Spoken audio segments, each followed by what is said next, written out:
Jesus Christ, that's funny. With me, I'm Ethan Moore, and that's Pastor Dwayne Black over there. Yeah, how you doing? Nice to see you again. It's been a while. You too, Pastor. It has been a good long while here. We haven't had the chance to record in about, 3 weeks? About 3 weeks, yeah. I didn't get a chance to make it to your show, too, and I was really disappointed. Oh, you knew I was going to bring that up. I knew it, but I figure if I bring it up first, I just have to tell you, my grandson, who I love him dearly, he's the cutest thing you've ever seen, but he is a walking petri dish.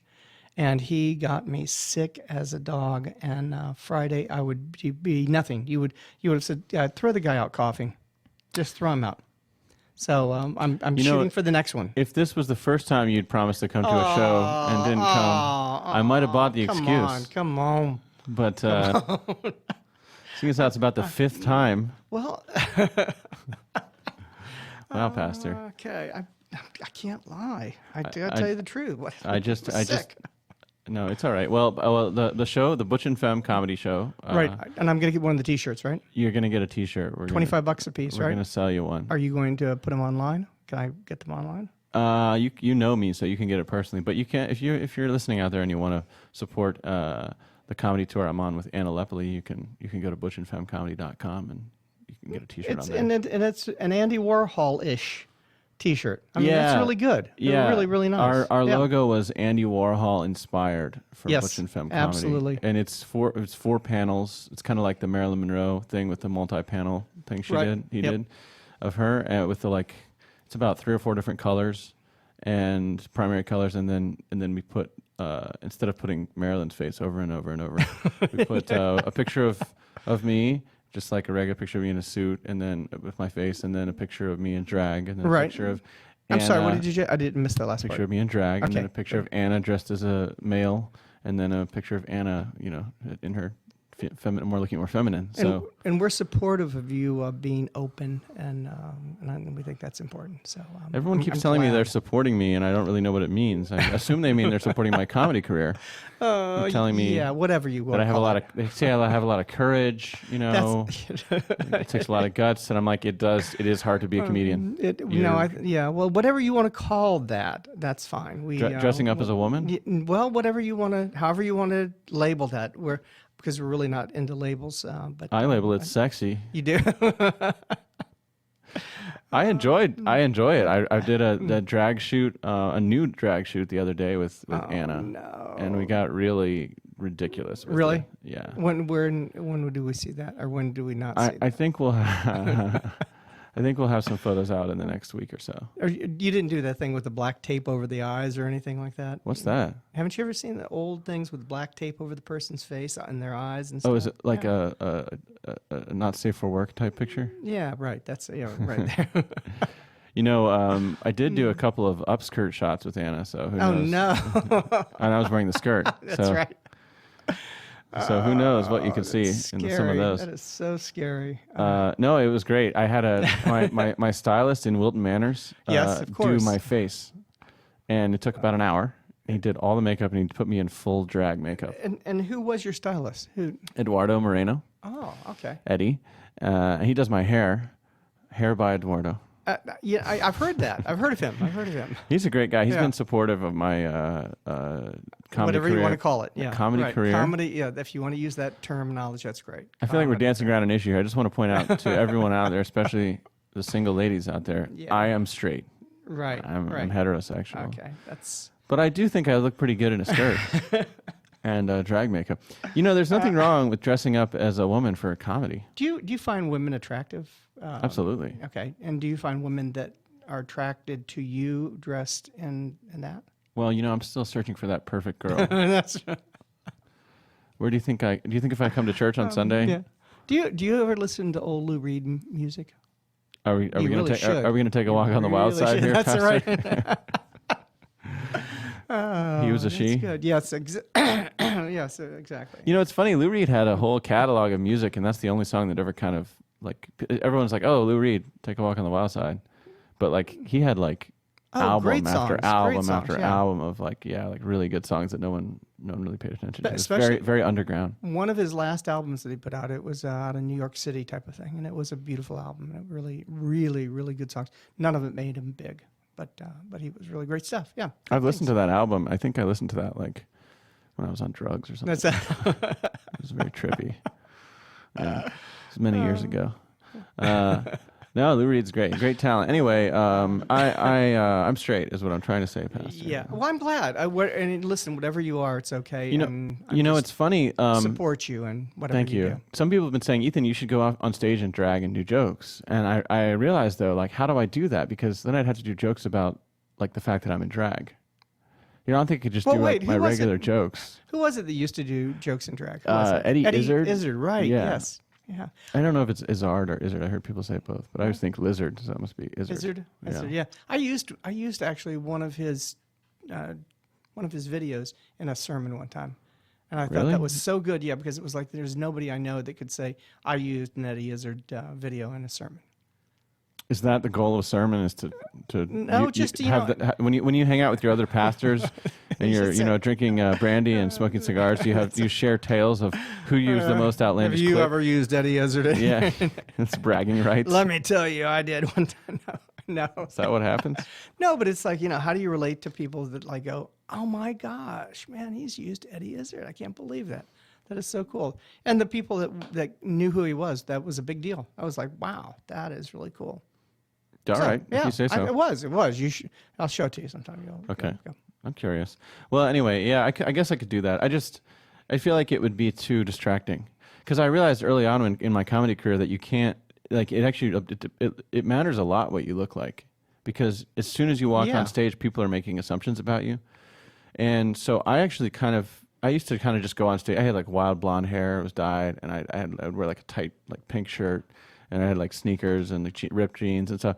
And I realized like people made all these assumptions about me as soon as I went on stage. And then some people were like, your comedy doesn't really match your persona. And so I started kind of dressing a little bit more like I'd wear like just like a black t-shirt. Right. And like nicer jeans. And then just like, so it sort of looked like blend in. And then like people can focus on what I'm saying. Right, exactly, yeah. Or just wear like a shirt with a collar or whatever. I just kind of like try to dress a little more like pro.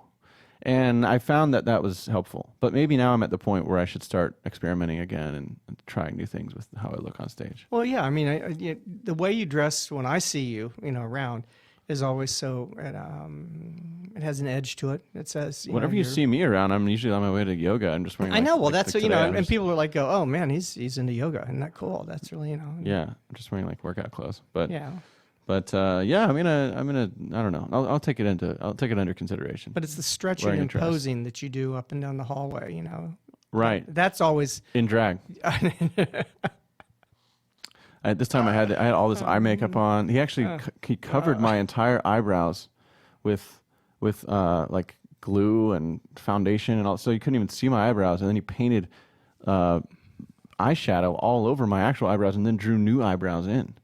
Wow! So it was like insane, just the amount of stuff he did. And then I had this blonde wig on, and how long did you keep those clothes and that stuff on after the shoot? I'm wearing them underneath my workout. I know, outfit right? Exactly. What do you think? Well, I hope you come to this new comedy show. Yeah. It's going to be on the 20th. What and why do I want to come to this one? Because it doesn't look like you're headlining. No, but I'm producing the show, so I will make money from the show. Okay. But I mean, the picture I see of you on this is. You're holding a flyer right now of the show. Yeah, and there's a show. I'm going to tell for our listening audience here. This show is a comedy show, and it's starring, or we have headlining is the great Freddie Stebbins, who's he's a really well-known Miami comedian. You may never have heard of him, but you should have, because he's like a huge talent. He just he does all these different impressions and voices, and he does costume changes on stage, and he does he's been on the Travel Channel. I think he was like the LA Dodgers traveling comic for a while. So he's sort of like semi-famous. Okay. Yeah, he's a local celebrity, at least, and he's just great. So this show is going to be September 20th, 9 p.m.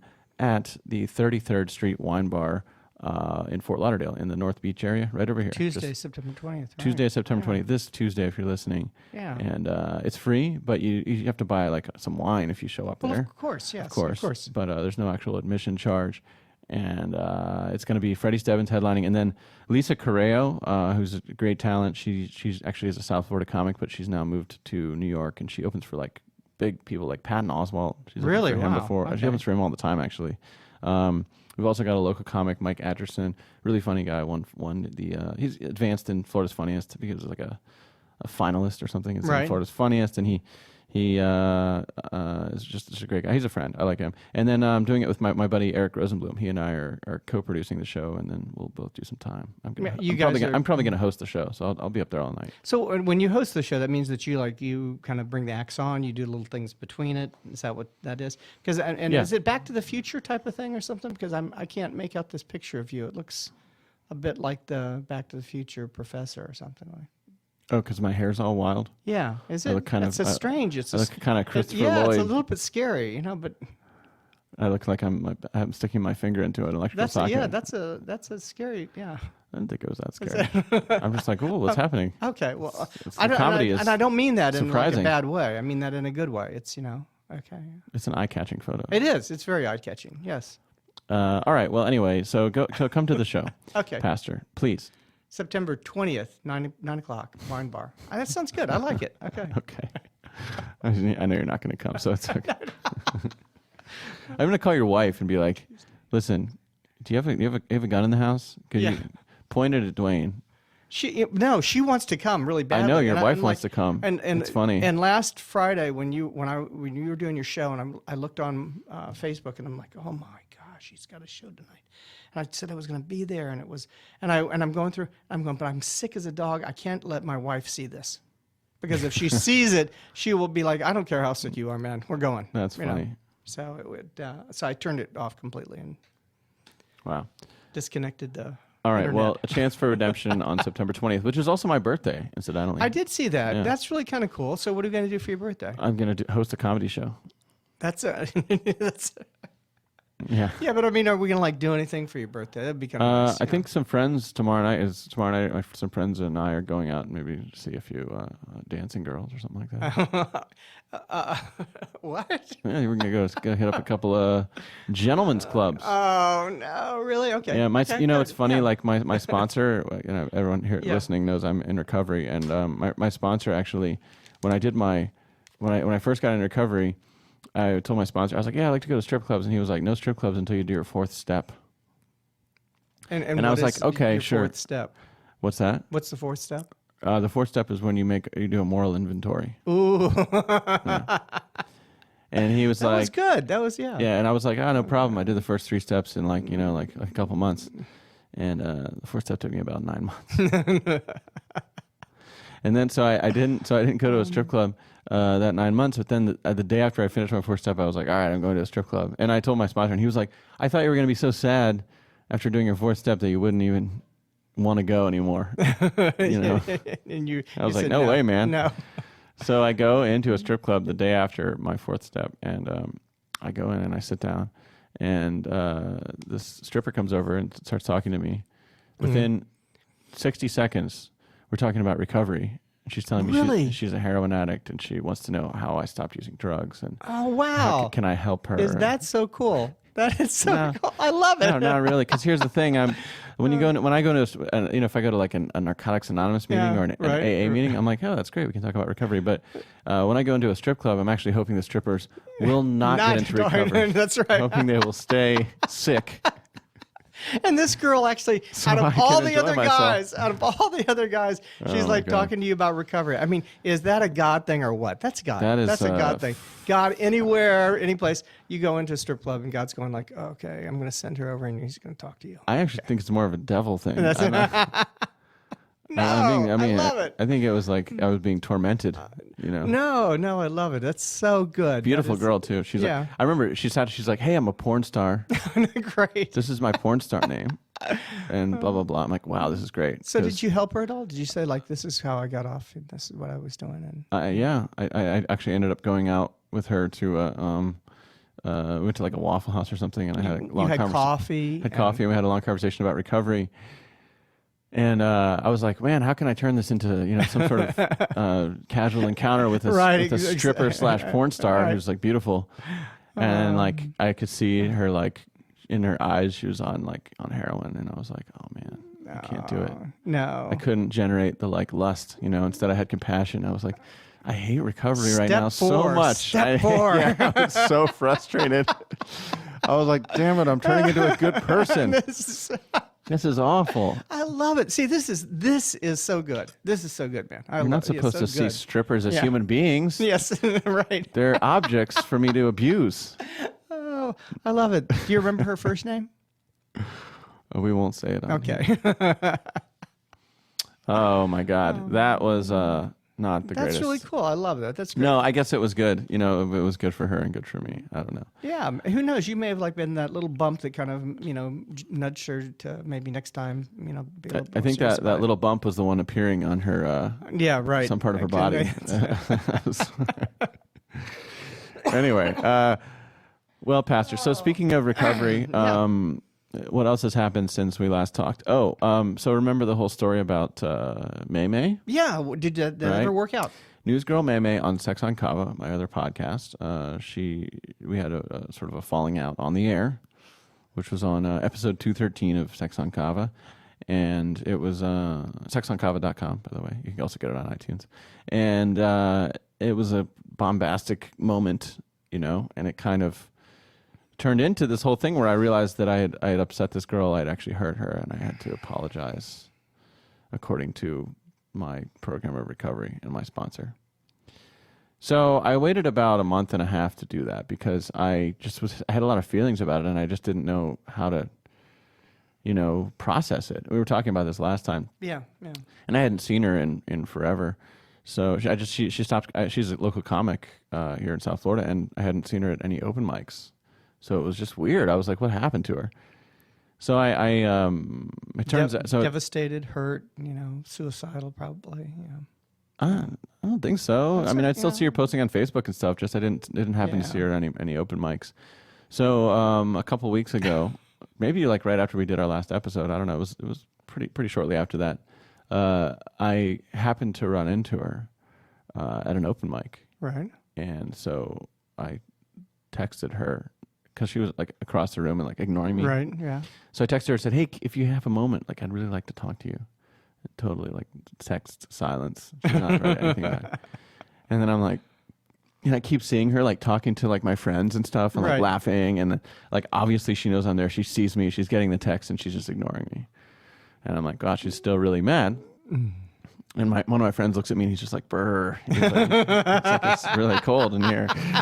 So then I'm like, wow, this is going to be tough. Because by this point, I had actually worked out with my sponsor, what am I going to say to her? What do I need to say to her specifically? Right. So I have it kind of, loaded up and I'm ready to go, but I'm really nervous. And so finally, she's outside this open mic, and I see I'm out there too. And then kind of everyone else walks away, and then we're just there. And I'm like, okay, here's my chance. So I go up to her and I'm like, hey, can I just talk to you for a minute? Yeah. And she's like, okay, sure. As if nothing had happened. Yeah. It was okay, it's kind of all right, whatever. So she's like, okay, sure. So I apologized to her and I said, I didn't intend to hurt you, and I came into this whole process with good intentions, and I realized that when we collaborated, that collaborate some things that happened during that collaboration hurt you, and that was my fault, and I'd like to take responsibility for it. And I just wanted to say that to you. It was really brief because my sponsor was like, you need to keep it brief but sincere. So I'm like, okay. He's like, don't go into the specifics of exactly what happened. So I'm like, okay. So I did that, and I apologized to her, and she was like, okay. That was it. And that was it? And really? She walked away. But she was still super cold. And then the weird thing was the next night, so I haven't seen her in 2 months. Then the next night, I'm at another open mic, and there she is. And then I'm like, okay, well, that was a little strange that she's there. So then I drive to another open mic that same night, and then she shows up at that one. And I'm like, wow, I haven't seen her in 2 months. And then within 2 days, I'm seeing her three times. Yeah. And then the funniest thing was then the next day after that, this is a Friday now, I go to, I was at the Villain Theater to do my weekly improv show. Right. And afterwards, the cast said, hey, let's go out to this kava bar. There was a kava bar in Miami. And I was like, oh, I've never been there. Okay. So I go there, and then Maymay's standing on the front lawn, and I'm like, "What's going on?" It's like, Yeah, I mean, I'm like she's almost stalking you I wasn't or even something. going to a Yeah, comedy right, yeah. show. It's just like I happened to end up there, Huh. and I guess there had been some kind of comedy thing at that same comedy bar, which I hadn't really realized. So anyway, I was just like, "Wow, now I'm seeing her all the time. What's going on?" So then I ran into her a couple the next day, I think, or a couple days later, and and I ended up kind of hanging out with her, and we actually like exchanged a few words, Right. and I was like, okay, maybe just thawing a little bit. So Yeah. I don't know. Like I'm like, okay, I'll just sort of wait and see. I'm also nervous about talking about it on the air sometimes because I'm like, what's going to happen? Is she going to like get upset about that? I'm just so glad you didn't say, listen, it was just business. It was just business. I was just doing my work. And I'm sorry you got hurt, but that's it. I'm so glad you didn't say that. Oh, Because that's what you were saying before. well, you were giving it that kind of like, that mafiosa, hey, it's just business, man. Come on. Hey, some people get hurt. Don't worry, okay? Yeah, Hey. to make an omelet, you got to Bada break. bing, bada boom, You got to break a few legs. That's it. Yeah, you got to crack a few heads. But no, I mean, it sounds like you went into it really from your heart. That was good. Well, I told you the issue was that I Yeah. had felt this conflict between my roles, my role as a producer of Sex on Kava and or my sort of duty to the listeners and the other people on the Right. podcast. And I felt like we had to discuss the topic that she didn't want to discuss, and then my duty to her as a friend. So it was like a strange thing, and I didn't navigate it very well. So, but it was like, there's no reason to sort of get into the details of that. No. Just- And it was good that you just the way you did it. I think your sponsor was brilliant at that moment and giving you some good advice. That was good. Yeah. Really good. Yeah. Well, it we'll see what happens. But I felt a lot better because it was really one of those things where, it's like strange. Like you got it on your agenda Right. to do something, but it's like, this isn't like an email you need to send or like I need to pay that bill. It's like an emotional, spiritual thing. So I was like, I really need to do this. And then you did it, and then she shows up time after time after time. What do you think that was all about? I mean, do you think that was just coincidence, or do you not believe in coincidences? Oh, I definitely believe in coincidences. Yeah, that things just happen. Yeah. It's like, what is it? They say history is just one damn thing after another. Who says that? I can't remember. Someone said that. What cowboy said that, man? Yeah, I don't know. No, I think sometimes we try to put meaning on things that don't have any meaning. Yeah, but Well, now that's strange coming from somebody like yourself who is a very spiritual person and kind of a very touchy-feely meditation. That I am. But I'm also a skeptic, and I don't think that. I think that the problem is, I think if you start looking for meaning in things like that, then the problem is like when circumstances don't line up, then maybe you lose faith. Right. I'd rather have my faith be independent of any external circumstances. Like I don't need confirmation from like, oh, look at that. Well, that was a God moment. I hate that in recovery when people be like, well, that was a God. Hey, look, I found that parking space. That must have been a God moment.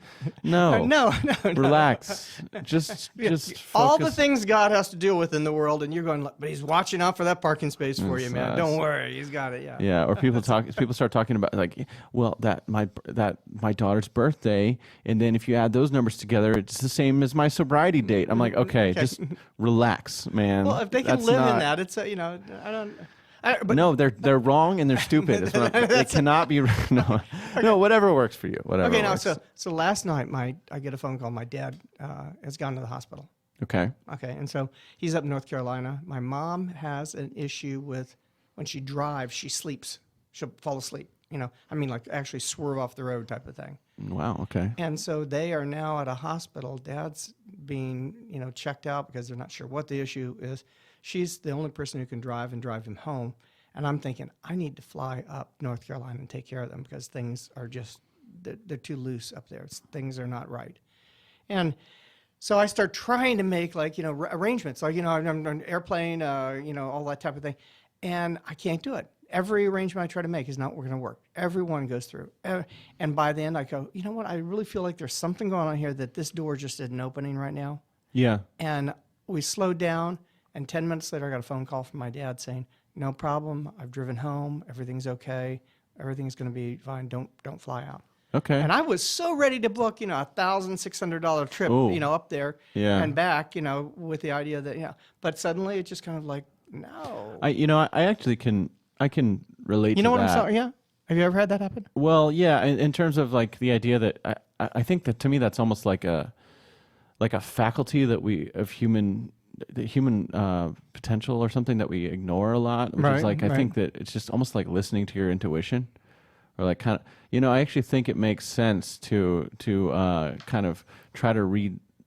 I don't want to say like read the signs, but like if it feels like a lot of doors are closing in a certain area, maybe you should listen to that. And do you think that's a God thing? I mean, do you think that sometimes God seems to be, or what is it that is creating that issue at this time? I mean, I think there's lots of ways to explain it. I don't try to like. I don't know. To me, it doesn't. I don't want to go to the theological thing first. Right. Like the way I always say is that it's like if I'm a monist. I just think that like everything is the same thing. So like God permeates all. Right. Whatever we call God, it's just something that permeates everything. So it's almost like it's strange. It's weird to be like, well, this was a God moment. This wasn't. How about just everything is? Right. The heroin in that stripper's spoon was a God moment. Everything is a God moment. Stop splitting reality up into pieces. So, but I think it is important to listen to your intuition, and if you feel like this isn't working out, and you start to hear people are intuitive too. So if your significant other says, "Hey, let's try another way," if your friends are telling you maybe this isn't such a good path, or maybe this is a good path, then you start to. I think it's good to listen to that stuff. Don't you think? We talked about it one other time. The idea is that there's almost a vibration between, like when things seem to be heading towards the right direction. There does seem to be a vibration between people of like, this sounds like a good thing, and I think that, and you sense it. I mean, that there is something. There's an energy. There's something going back. That I feel like when you helped the girl who was the stripper, who you said, let's go out for coffee. You may have had some intentions that were probably not as healthy. Well, in some way, I was mostly, but you were helping her too, and I would bet that there's something that happened there. No, I was playing up my lecherous side a little bit for the joke just for the there. show, yeah. But you're right. Maybe there was a little bit of that motivation, but it wasn't. I could say it was 99%. I mean, like I was like, this is not going to be like a sexual encounter for real. I mean, I was like, I really am saying I'm going to help this person. Also, that was the other thing. It's like, well, I have to tell my sponsor everything that happens, so I don't want to. It's not worth it to have him read the riot act. This is really early in recovery for me, so I'm like, it's not worth it for me to have him read me the riot act. Yeah, because I went to a strip club and then used recovery to get into a stripper's pants. I'm like, this seems like not in the spirit of what we're trying to do here. Right. So I really was well-intentioned, but maybe out of fear. No. Well, sometimes fear is good, I mean, it changes, I taught my daughter to be afraid of the stove, and then somewhere later in life you teach her not to. Problem was that it was really late in life, and when she got to be married, she was still afraid. Her husband would say, hey, you want to make some dinner? No, that stove is bad, and it's a bad stove. Are you doing jokes now? No. But she did. She wasn't a bad cook. She was not. Yes, she was horrible. What is this? Macaroni and something? I don't know. What is this? That's funny. Wow. So there's a progression to fear. Pastor Dwayne, feminist, by the way. That's right. Yeah. Well, the fear of the Lord is the beginning of wisdom. Yeah. But what does that mean anyway? Yeah, but then you get into the New Testament. It's all about fear is like not good. Fear is not good. God is not about fear. Apparently, fear is a bad motivation. Yeah. You don't want to actually be afraid. Although, at certain moments in recovery, it probably does help you. Yeah, but I mean, love does cast out all fear. I mean, that's the whole idea. You're always going to have a better outcome if you're doing something from a positive motivation. Yeah, and you were, whether you knew it or not, even if it was a percentage, but it was. I'd say it was a large percentage. Yeah, that's good. I was hoping to help her. You're going to be helping me tomorrow. I can tell. I know it right now. You're going to be helping me tomorrow. Oh, tomorrow. Oh, yeah. We're gonna talk to that guy who we mentioned.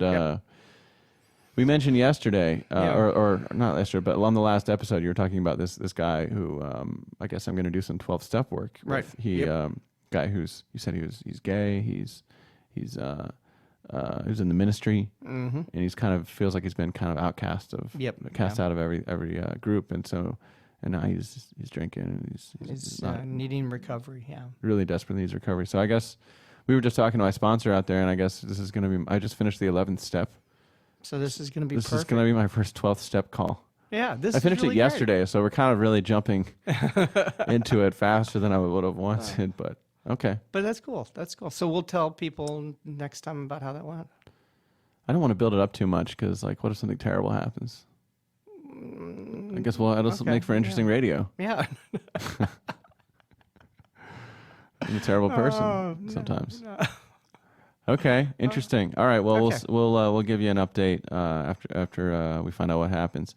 All right, well, Pastor, let's wind it up there. Maybe we can squeeze in another episode in a Sounds moment great. here. Sounds Okay. great. Okay. So, if people want to get a hold of you right here at the Sanctuary Church, where should they go? Just go to the Sanctuary Church, FTL, that's FortLauderdale.org, and you can reach me on my Facebook, Dwayne Black, and you can reach us on our Facebook in the Sanctuary Church. How do they send money? They can go onto the website, and there's donations right there. Is there really? Yeah. I knew there had to be a way to send money online. It's a church, after all. We're trying to, we give it all away. We give all our money away. Do you give it all away? Really, pretty much everything that we bring in. We work real hard at the idea that, we believe in recovery. We believe in a lot of programs that are out there. And so we sponsor a lot of that stuff. We've got Toys for Tots coming up in a couple weeks, and we just got through raising $10,000 for one of the cancer associations for children. So yeah, That's great. Yeah, But you draw a salary, don't you? a very small salary. Can I wash your car? You could probably you could probably take less though if you wanted to give more of it away. Yeah. Well, I try. I give a lot of my salary away, but I can wash your car if you don't mind. Okay. You can wash my feet. I can wash your feet. Do the New Testament thing here. $10. Oh, I 5 a foot. I actually have to pay you. Okay, 5 per foot. Well, you can find you give money. It's definitely for a good cause. Yeah. I know the pastor here, and he will supervise the distribution of it to people who need it. You can follow me on Instagram, Twitter, or Snapchat at Ethan is not funny, and you can see all the upcoming gigs I have if you want to see me tell jokes. Sometimes I do shows for free. Sometimes you have to pay, but either way, it's worth it. I don't know what that means. I can't wait, man.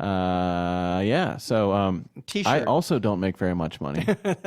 So go to butchandfemmecomedy.com and you can buy a T-shirt from us, from me and Anna, and we'll finance our further comedy touring. And I'm telling you, that is a great T-shirt. I will wear that proudly. We did. I should give a shout out here because Eric Rosenblum over at Southgate Design in Delray Beach did a great job with the design. He just did a fantastic job. Yeah, he designs all the flyers and all the graphics for everything I do relating to comedy. So check that out. Just look up Southgate Design online if you're here in South Florida, or if you're elsewhere and you want a digital thing done.